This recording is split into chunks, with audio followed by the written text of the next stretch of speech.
To Rivers State and the political war that's raging over there. In the last few minutes, two commissioners loyal to former governor and now FCT Minister Nyesom Wike have both resigned. The Commissioner for Finance, Isaac Kamalu, and his counterpart in the Ministry of Social Welfare and Rehabilitation, Inime Chinweno Aguama, follow Attorney General Zacchaeus Adango, who had earlier on today handed in his resignation as well.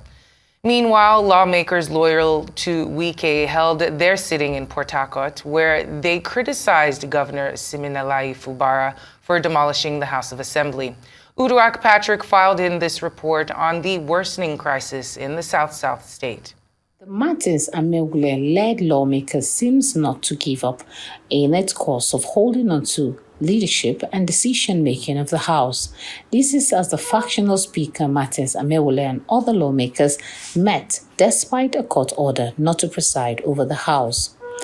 At this plenary, the lawmakers move a motion of urgent public interest condemning the demolition of the Assembly. They say the event of December 14, 2023 has never happened in the history of democracy in Rivers State. On behalf of the undersigned honorable members, I rise to move this motion of urgent public interest to condemn the demolition of the Rivers State House of Assembly by Sir Siminalayi Fubara, Governor of Rivers State. That on the 18th of December 2023, Sir Siminalayi Fubara, Governor of Rivers State, commenced the heartless demolition of the Rivers State House of Assembly complex without the approval and knowledge of the Rivers State House of Assembly. I'm convinced that the motive of this demolition is to pave way for the governor to abuse reason to have a meeting with his friend in the government house and make it impossible for proper investigation of the burning of the hallowed chamber and prevention of the legitimate sitting of this house. Also, member representing Akukutore Constituency 1 in the Rivers State House of Assembly presented a report by the Joint Committee of Public Accounts and Finance Committee. The committee sat and recommended that this fund management bill be passed. Mr. Speaker, members of the committee that signed the bill, Honorable Major Jack, Honorable Afoji Igwe, Honorable Peter Abe, Honorable Silvano Osakwe, Honorable Justina Meji. Like the committee and I commend the committee for the wonderful work they have done. I urge my colleagues that we don't have time to waste that to do the needful for passage of the said bill. The House has thereby resolved as follows. 1. To condemn the brazen and unlawful and heartless demolition of the Rivers State House Assembly complex by Sir Siminalayi Fubara, Governor of Rivers State. 2.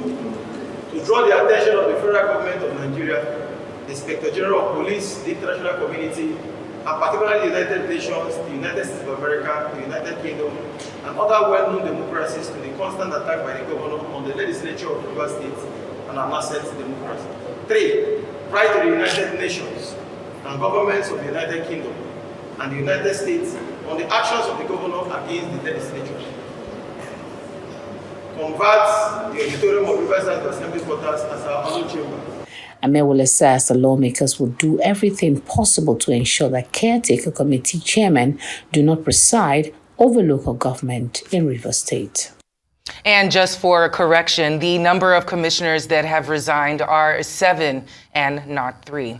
Edo State PDP Chieftain and Public Affairs Analyst Martin Osakwe joins me now for a conversation on this political crisis that's going on in Rivers State and the row that's also going on in Edo State in the PDP over Governor Godwin Obaseki's succession plan. Thank you so much for joining me this afternoon, Mr. Osakwe. Let me get right into it. What do you make of all these resignations that have just come in recently? In Rivers State, that is. I think the situation in Rivers State is saddening. It shows that those who are resigning because they have found themselves in a difficult position. As it is, you can't serve two masters at the same time. they are unable to remain loyal to the present governor based on what we know has happened so far in the state. But what I see is the absence of morality in our politics. What is happening in Rivers State does not tell well of democracy. I don't think even the military can go to this extent. We have seen public buildings being destroyed, not by unknown gunmen or some people. Government has owned up that they destroyed for particular reasons. You know, what is bad morally is bad. Nigeria we are scoring first in many wrong things.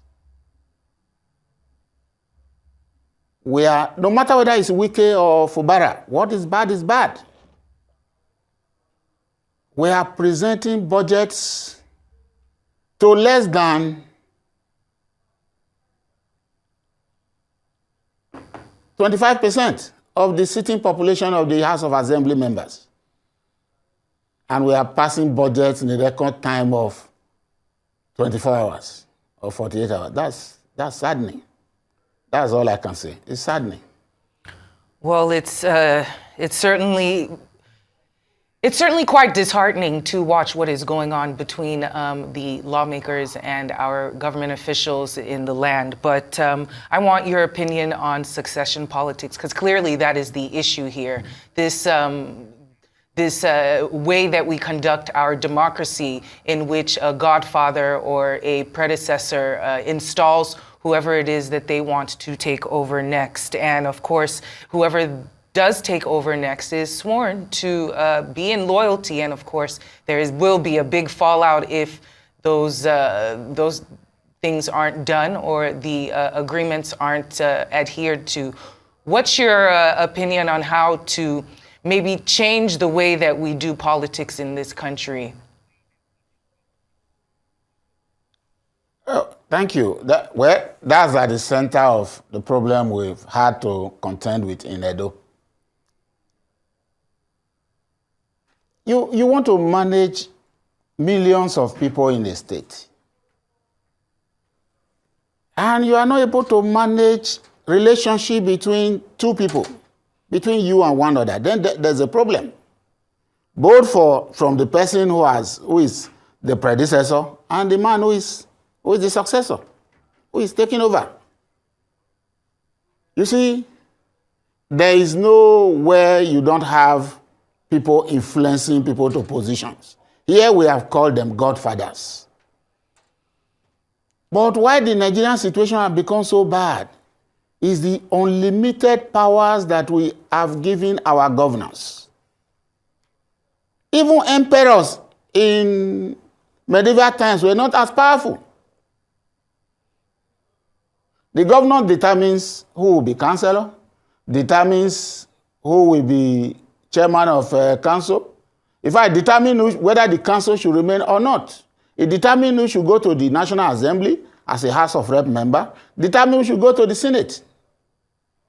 So you see a situation and determine his successor. And in most cases, they are not able to manage the succeeding relationship, the ensuing relationship, once the successor takes over. That's why to some of us, we now say, no, the question of you single-handedly determining a successor should not arise. Let us sit down, let us examine the credentials of those who have seen. It's a democracy. Let's pretend for once that we are practicing democracy, a modern one at that. Let all of us sit down. Let's ensure that we follow the party guidelines and constitution and create a level ground for everybody. If they come in through a fair, a clean, and equitable process, we won't have this kind of crisis that we're having. That's my opinion. Again, we go back to the issue of sincerity and morality in our politics. I'm actually glad that you brought up the sitting down portion of this, and I'm going to particularly put the PDP on blast here. It seems that that is the issue. Now, we had elder PDP statesman Buddy George on the show a couple days back, and he was talking about the fact that all these crises that seem to be happening in multiple states at the same time concerning the PDP, and of course we know it's in Edo, Rivers, and I'm even going to throw Plateau State into that. He said a lot of in PDP individuals, the elders, they need to come together and they need to deliberate, join hands, join heads to figure out what's going on. In your opinion, who are the individuals in your party who have enough gusto or temerity to maybe call to order some of the individuals who might be playing a part in these skirmishes that are happening in particular states, whether older statesmen or younger ones, who really can help to guide with these issues that the PDP continues to have? You see, the PDP is like a party that has deliberately inflicted mortal injury on itself. And when you do this, you find it difficult to extricate yourself. The crisis started with the mismanagement of the presidential primary election process. You will expect that, having mismanaged the process, the leaders of the party would come together and quickly nip a crisis that was staring at everyone in the face. But somehow, we saw it, they pretended not to see it, and the thing has gone on. To answer your question, I was at the Edo State stakeholders meeting with the National Working Committee members and leaders yesterday. I sat directly opposite the acting national chairman, Ambassador Damagun.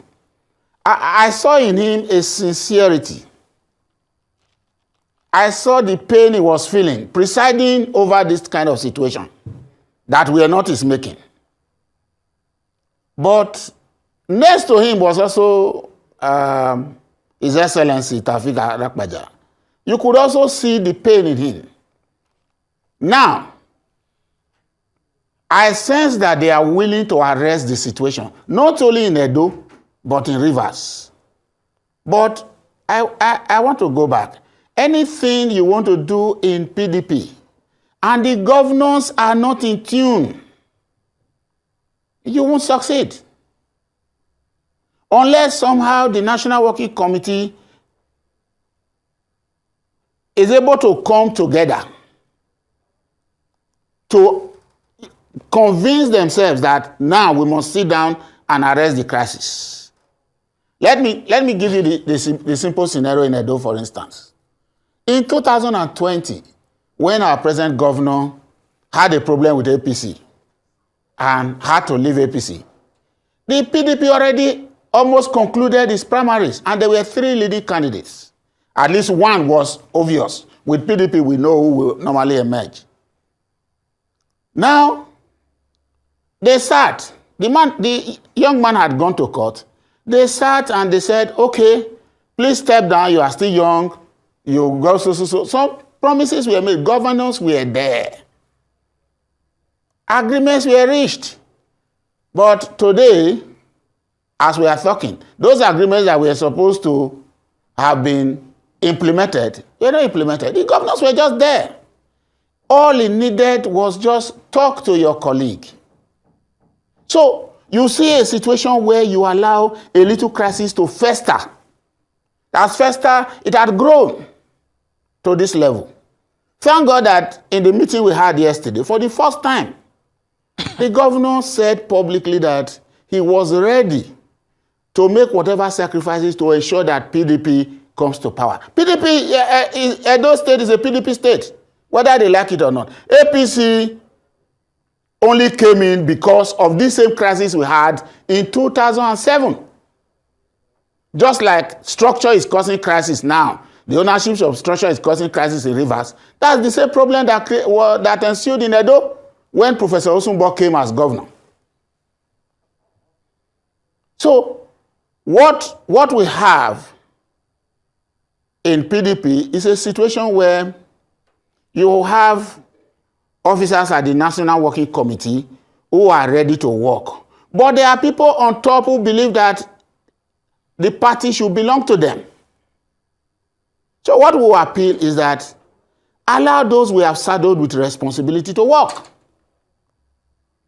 So that if a governor is not doing right, look at him in the face and say, look, we elected you. You have used our platform to get onto power. If PDP didn't exist, you won't be there. So please, play according to the rules. If PDP doesn't play according to the rules, APC could just take over. Forget that Edo is a beautiful bride. That's why we are called the heartbeat of the nation. So we appeal to PDP. Thank God that the national leader there, Dan Obi, who is the national vice chairman of South, also said is willing, so long as the intentions of the governor and those others with him are sincere and genuine. I believe that there's a new hope in Edo. But as for Rivers, I am not that quite hopeful. I have one more question on River State before we jump to Edo State. It seems that betrayal and treachery are the currency on which politics is played in all over the world, but specifically in our country. What do we make of former Governor Wike? Clearly his role in all of this is not hidden. What do you recommend that the PDP do, if anything?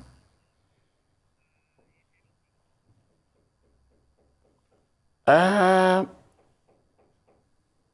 take you to a statement made by the former spokesman of His Excellency Vice President Atiku, Honorable Segun Showumi, about 5 days back. And he said, it went viral, that I will ransom 13 others for a Wike, that when Wike was with us, the APC could not do anything. And the party was moving on. You see, our leaders must learn to manage human resource. No matter that's why in economics, no matter the mineral resource you have in a nation, if the human resource is not there in the needed capacity and ability, then it will just be there dormant. So, for us, the Wike factor, I thought that the man is angry. He felt betrayed, like you said. He felt betrayed. And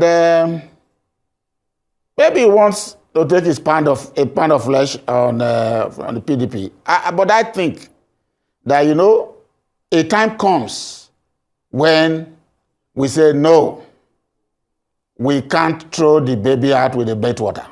We cannot destroy PDP because of our anger.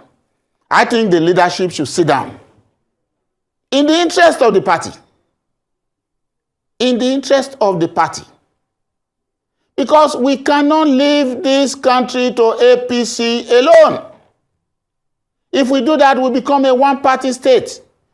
We need this country to return to a state where I can exchange $1 for 200 naira maximum. That's what we need. We need to be able to go. I am a teacher. I should be able to buy fuel of 2,000 naira and be able to drive to work and come back. So only PDP can do this. And if our leaders in PDP know this, they should get together. They should get together and salvage the situation. Fubara has said something. His Excellency Sim Fubara has said something. He said a father and a son can have their problem. Fubara left with Wike in the same room. They won't kill themselves. But the hangers on around them, those numerous SSAs, those contractors, those who want one thing or the other. Rivers is a very juicy state. People are hanging on. They are urging them on. Nobody has gone to Fubara and said, no, calm down, calm down. Don't present budget to 4 people. Don't say this is a budget. You know, there are elders there. I watched Arise as usual in the morning, and people were quoting the Constitution and all that. Constitution is for man. Man is not for Constitution. What is lacking? What they were quoting in the morning is what is lacking in Nigeria. I have said it. There is no morality. If there was morality in everything that was done in Rivers State, we won't get to where we are now.